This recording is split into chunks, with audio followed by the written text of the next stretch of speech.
I recently picked up the iPad A16 chip model about a month ago. I also recently updated to iOS 26 and today I'll actually be showing you how I use it through a typical day. I'll be testing the features, performance and battery life, including how I use the Apple Pencil for taking notes and scribbling. Welcome to a day in my life with the iPad A16.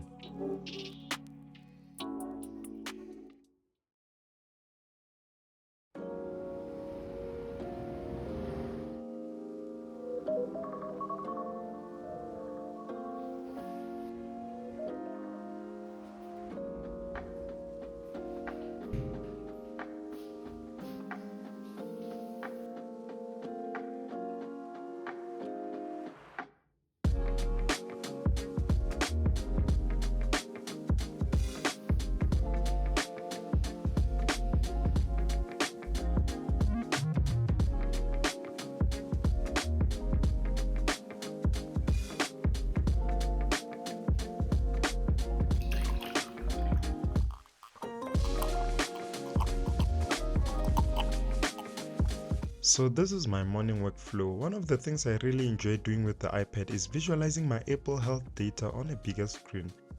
Especially because I could never get a desktop app for the Mac to visualize all my metrics.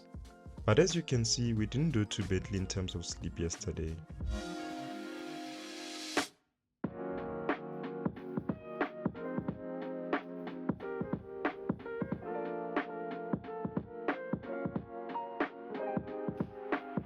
Now time for my morning workout, and this is where the iPad really comes in handy. I pull up YouTube and the screen size is perfect for following along with workout videos.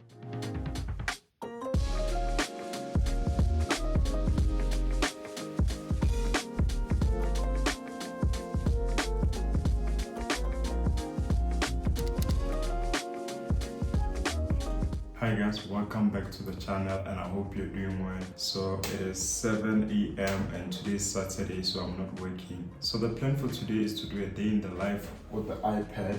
So I'm just gonna go about my day-to-day activities as I explore some of the features on the iPad. First up, I'm just gonna make breakfast and then we'll take a quick shower and then we'll head to Sentin. I'm just meeting up a friend there to discuss a project idea. And then later on, we'll head to like a coffee shop and then just take it from there. And I hope you guys will enjoy the video. Please like and subscribe. You know the vibes, man. Cheers.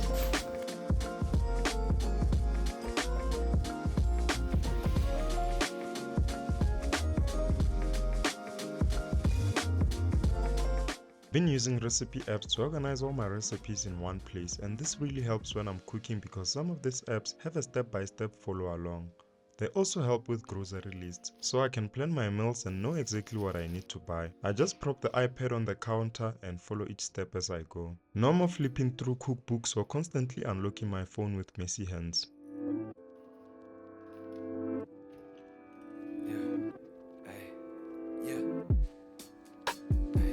No baggage, I'm boarding the plane.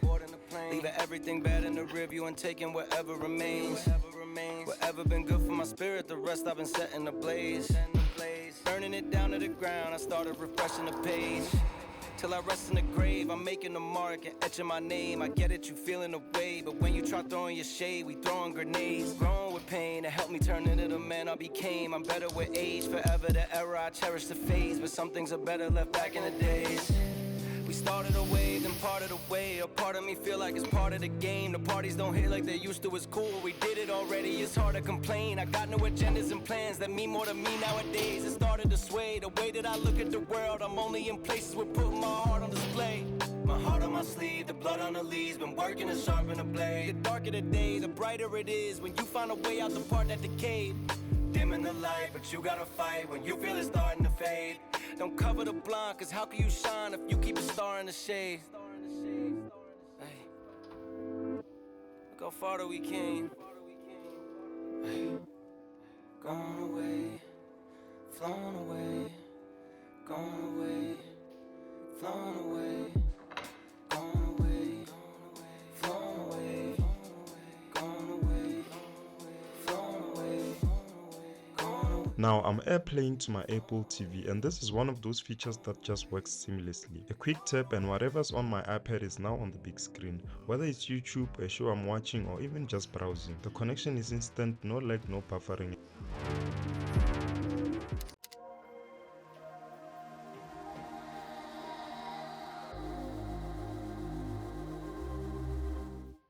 I've been seeing a lot of YouTube videos of people using the iPad Pro as their daily desktop, and I thought, why not try it with the normal iPad? First, I just connected the keyboard and mouse via Bluetooth. And while I'm doing that, I'm just running Geekbench to see the performance against other devices. For me, I usually SSH into a bigger machine from the iPad if I'm doing heavy tasks. And from the results, the single core and the multi-core scores are not too bad against other Apple devices. This just shows all the benchmark applications it ran when it was doing the performance test. Now, in terms of design, I think the screen looks stunning, especially with the iOS 26 liquid glass effect. It's so fluid even with multiple tabs and multitasking. The body is made of recycled aluminum and it really feels good in the hand. One of the downsides is that the screen does leave fingerprint marks a lot, and the brightness is not the greatest outdoors.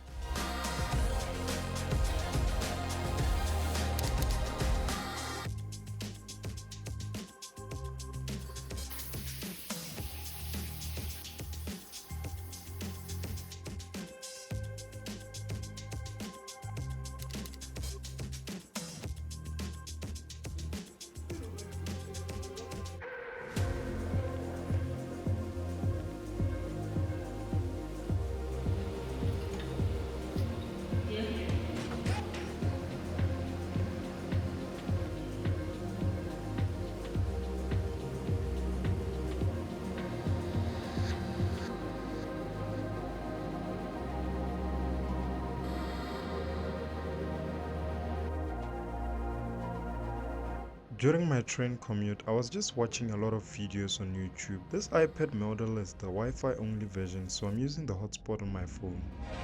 Sometimes it gets a bit spotty, especially going through the tunnels. But in terms of having a quickly accessible device with a bigger screen, it's just way more comfortable than watching on my phone for a long commute.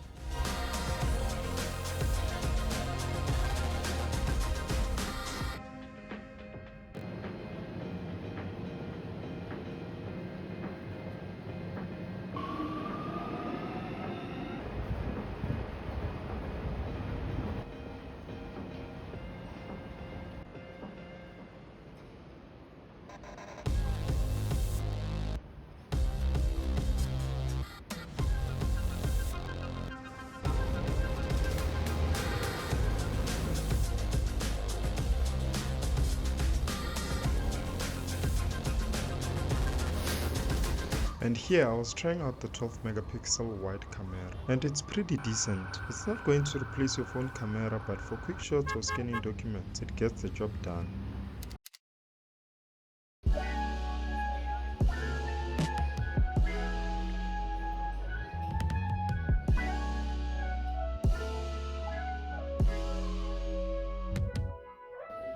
And then there's the USB-C Apple Pencil. Whether I'm taking notes in meetings or just scribbling down quick ideas, the precision and responsiveness honestly feels like writing on paper. One thing that I'm not sure about though is the price tag. I feel like these things are quite pricey, but the palm rejection works flawlessly and the latency is practically non-existent.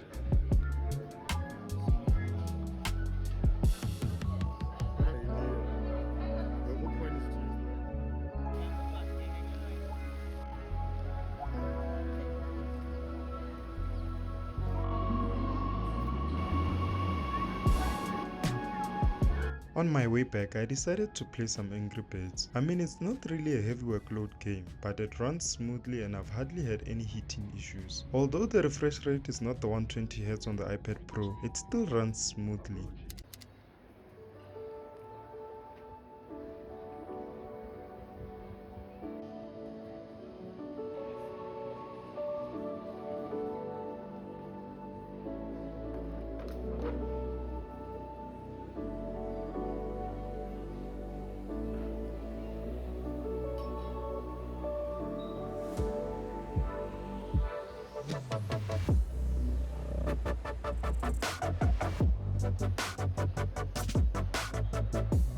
Another nice feature, if you have a Mac, you can easily extend your display wirelessly with Sidecar.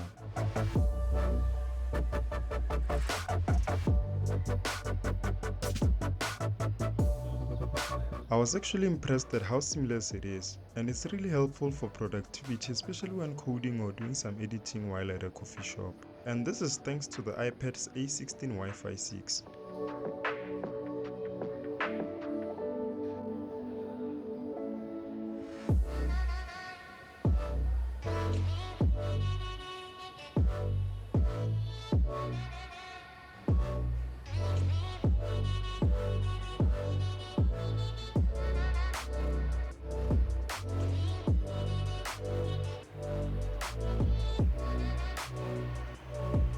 To initially pair the pencil, you need to plug it in with a USB-C cable, but if you restart the iPad, you'll have to repair it again. Another nice feature is that you can also mirror the iPad screen to the Mac, which is great for illustrations when doing drawings or presenting.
Now back to the iPad. Looking at the battery performance, considering we started the day with a full charge and ending with just over 50%, this shows that the battery performance is pretty good.